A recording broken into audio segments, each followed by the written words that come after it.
Halo, kali ini saya mau cobain TV ukuran 55 inch pertama saya. Ini pertama kali saya beli TV di atas 40 inch, jadi begitu datang itu kerasa banget besarnya. Setelah coba lihat brand dan tipe, saya pilih TCL buat jadi TV yang akan saya pakai. Harganya masih sesuai dengan budget, dengan spesifikasi yang lumayan tinggi, plus garansi 3 tahun. Yang mana biasanya kalau brand-brand yang udah terkenal, biasa itu hanya kasih garansi 1 tahun. TV ini ukurannya 55 inch dengan dimensi 122,5 cm untuk lebar dan tinggi 71 cm. Ketebalannya itu sekitar 9 cm, termasuk juga bagian subwoofer on-kill, karena bagian ini tuh di belakang itu sedikit lebih menonjol daripada badannya yang unibody. Unibody itu artinya semua bagian belakangnya semua sudah jadi satu, jadi nggak kelihatan terpisah antara bagian panel LCD-nya dengan bagian komputernya. Menggunakan face mount ukurannya 30 kali 30 cm. Perlu diingat kalau pasang bracket pasti jarak dari dinding ke TV itu makin jauh lagi. Jadi kalau mau rumahnya yang model estetik kelihatan tempel sama dinding, udah pasti TV yang ini nggak bisa. Atau opsi lain bisa juga ditaruh berdiri dengan menggunakan kedua stand yang sudah disediakan. Standnya bagus, kelihatan eksklusif dan mahal. Bahannya dari plastik tapi terlihat seperti besi dan cukup kokoh untuk menahan beban TV walaupun digoyang-goyang seperti ini. Kalau mau bahas TV udah pasti kita mulai dari displaynya dulu nih. Panelnya sudah menggunakan teknologi QLED 4K. Di sini udah dipasang badge tulisannya Premium QLED yang klaim warnanya lebih luas, lebih akurat, dan lebih cerah. Dan bisa bertahan juga sampai 100.000 jam. Kalau dikonversi sekitar 4.166 hari atau 11 tahun lebih. Sangat panjang untuk penggunaan sebuah TV, apalagi itu juga kalau kita nontonnya 24 jam nonstop. Di luar spek tersebut, memang kalau dilihat dengan mata sendiri, klaimnya itu bisa dipercaya. Warna yang dihasilkan itu kayak kontrasnya bagus dan gambarnya juga tajam karena 4K. Di sini sebagai contoh saya pakai video 4K dari YouTube. Kalau lihat dari review ini mungkin kalian nggak bisa merasakan 100% feel-nya dibanding dengan mata sendiri ya. Kalau ada kesempatan mungkin sebelum beli boleh coba dulu nih lihat di toko elektronik. Untuk prosesornya sudah menggunakan IDQ Pro Processor. Fungsinya untuk menganalisa konten dan meningkatkan kualitas gambar sesuai dengan kebutuhan lewat AI. Yang bagian ini jujur kurang gitu bisa terlihat karena saya nggak bandingin sebelah-sebelahan dengan TV yang nggak punya prosesor AI tersebut. Tapi kalau kita pegang klaimnya, tujuannya untuk meningkatkan motion, HDR, contrast, scene, clarity, and color.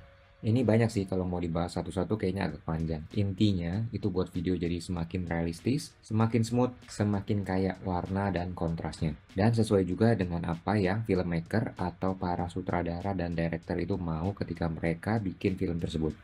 Kalau dilihat dari sisi responsif, TV ini nggak berasa ada lag ketika navigasi tombol dari remote ini.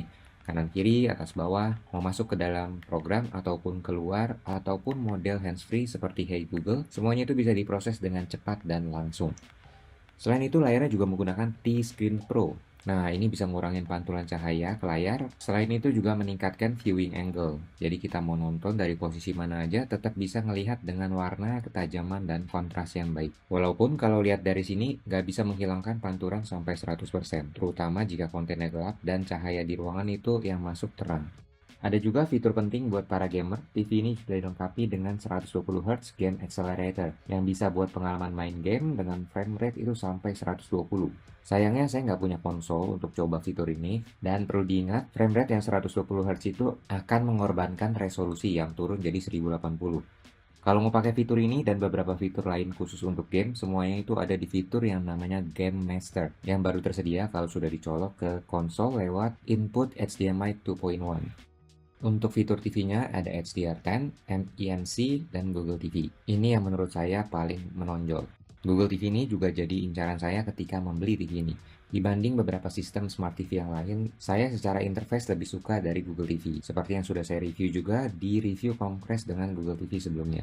Buat saya interface Google TV ini compact dan Hey gampang Google, what's the dinavigasi. weather today? Dan juga ada fitur hands-free seperti Hey Google. Dengan ini mudah untuk kontrol TV tanpa perlu remote. Hey Google, Saya bisa matiin nyalain TV, open buka YouTube. aplikasi, kecil dan besarin suara, dan masih banyak lagi dengan hanya ngomong sama TV-nya. Terakhir saya mau bahas suaranya. Nah, di sini ada satu selling point-nya yaitu speaker on-cue 2.1. Nah, sebenarnya ini ngaruh nggak sih? Ini pertanyaan yang agak sulit menurut saya. Untuk sebuah TV, speakernya ini menurut saya udah cukup kenceng, bahkan kenceng banget. Volume di angka 1 aja itu udah cukup untuk dengerin sebuah musik. Dan biasanya saya untuk nonton TV itu volumenya 10-15 udah cukup. Subwoofer di belakang TV tentunya bikin bassnya itu makin terasa, makin tebal, tapi nggak sampai bikin TV ini bergetar. Kalau mau dibandingkan sama dedicated speaker, udah pasti ini nggak bisa dibandingin. Karena kalau secara jernih, kurang. Separasi suaranya juga nggak sejelas itu. Tapi kalau kenceng, nah ini TV boleh diadu.